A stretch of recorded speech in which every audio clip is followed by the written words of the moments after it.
Hi viewers, இதோ எனது தோட்டத்தில் விளைந்த ஏஎஸ்டி 16 என்ற நெல் ரகம்.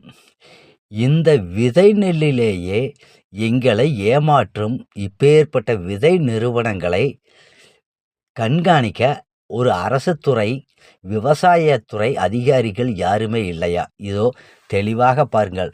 அந்த வித்தியாசமான கலரில் இருப்பது போல் இருப்பது அனைத்துமே ஏதோ ஒரு வகையான ஒரு ஒரு கலப்படம். இவை நெல்லே அல்ல. இதோ தெளிவாக கையில் பிடித்தே காண்பிக்கிறேன் பாருங்கள். உண்மையில் இது நெல்லா? விவசாயிகளை இப்படியே ஏமாற்றி கொண்டு போனால் விவசாயிகள் நாங்கள் எதற்காக விவசாயம் செய்ய வேண்டும்? இதை கவனிப்பது யார்? தமிழக அரசின் விவசாயத்துறை அதிகாரிகளே.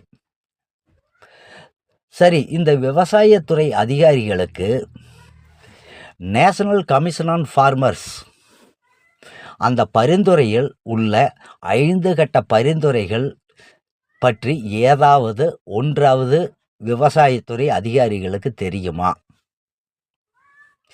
அப்படி என்றால் அந்த பரிந்துரையிலே 5ஆம் கட்ட பரிந்துரையில் உள்ள சரத்து எண் 182 முதல் 196 வரை உள்ள அந்த எம்எஸ்பி விவசாயிகளுக்கு எப்படி வழங்க வேண்டும் என்று அந்த நேஷனல் கமிஷன் ஆன் ஃபார்மர்ஸ் பரிந்துரைக்கப்பட்ட பரிந்துரையில் எம்எஸ் சுவாமிநாதன்